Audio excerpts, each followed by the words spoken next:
Good day, folks. This is Greg, Judy at Green Pastures Farm. Today we're going to be giving a talk a little bit about the spring flush. Really puggy conditions right now. We've got 3.5 inches of rain, and the cows, thank goodness, they are 1,000 pounds. The big one out there might weigh 1,100. A lot of cows in the 900-pound range. Anyway, you can see the difference between our grazing habits and what's happening across the fence over there. 10 horses continuously grazing on, I don't know, there's probably about 5-6 acres in that strip. They've been there for probably a month.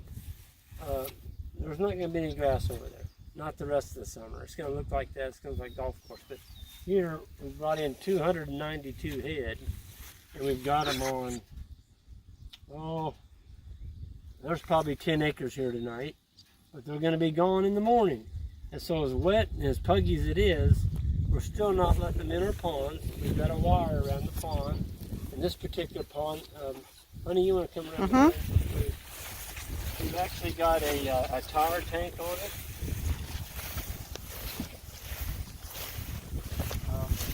This is how we do our corners. You'll see we've got a step in going into a pigtail. Now this is hot, but we've got one going both directions so that when it pulls, this is actually stuck in the ground. This has got a steel spike on it. This is the pigtail. Okay? And they're clamped on there. They're clamped on there. Yep. Just with that little hook. Anyway, we've got pretty happy cows here. They were kind of bawling at us when we got here. We were a little bit late.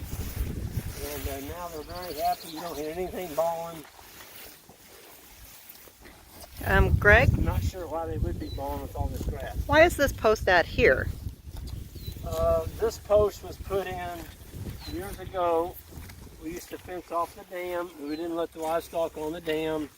Well, now we do, just for short periods of time. Even though it's pretty wet out here, we still got really good sod here. And we're going to graze that tonight. In the morning, 7:30, they'll be moved out of here. We're not going to let them come back onto this. So why do we take the fence out? We took the fence out to move the grazing up there by the pond. To keep the woodies. Well, yeah, great point, Jen. To keep the woodies. Here's a woody. This is a multiflora rose bush, but the whole top of the pond was being taken over with multiflora rose, thorn trees, autumn olive, honeysuckle. And now, with animals grazing in here, we can see we've got some pretty darn good forage in here.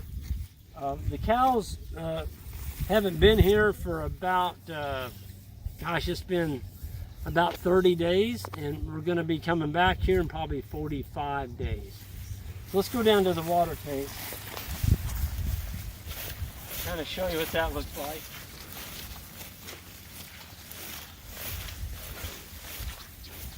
And so we did go to Gray Barn last year and had some of their lovely cheese. Yeah. So they gave us these t-shirts. So this is on Martha's Vineyard, wasn't it? Yeah. You ever go to Martha's Vineyard, stop by this place. Gray Barn. Gray Barn. The cheese is outstanding. And I understand they're opening a bakery. Yeah. They had just opened it, or we're going to open it. Yeah, eat more cheese. Yeah. It's good cheese, folks. It's I believe it's all natural, organic, grass-fed. I think so. Right there on Martha's Vineyard, the guy's doing a knockout job. What he's got there, and doing pasture beef. Yep, pasture beef. Check it out.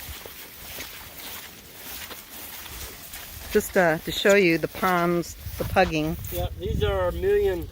Talk about all the million miniature ponds that the cows left last time. It did catch a lot of water in here, and so it's going to grow us a lot of forage. Folks, it's not how much rain you get, it's how much you keep.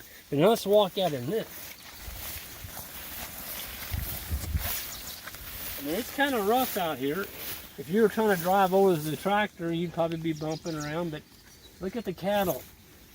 They don't seem to be complaining, and look at the forage in here. So even though we beat it up, we gave it a good recovery period, and this is what came back. You see the cows are drinking out of our earth-moving tire. Let's go up here and watch them.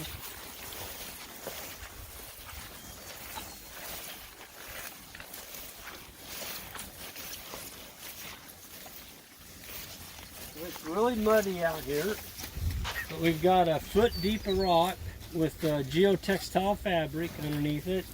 And there's our landscaping timbers, great big poles keeping all the rock up against the tank. And this has been in for 20 years. But look at this. Nice solid surface. And the cows drink. This drops down and lets more water in. It's just a really wonderful system for winter, summer, spring, it doesn't matter. So why do we have so many posts across there? Well, the posts are on there to keep cows from climbing in that. On a hot summer day, you'll get a cow that's going to use that as a bathtub. He'll climb off in there, and when he does, he's going to break your float off.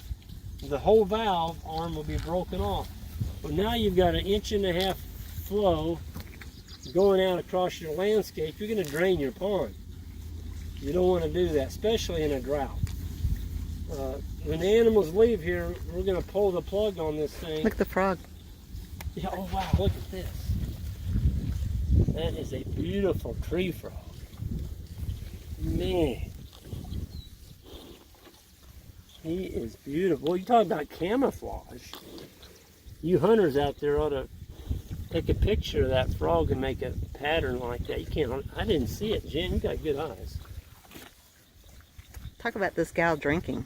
Yeah, so you notice she's put her head down there. She's not looking around to find a place that doesn't stink. She's putting her head down and she's drinking.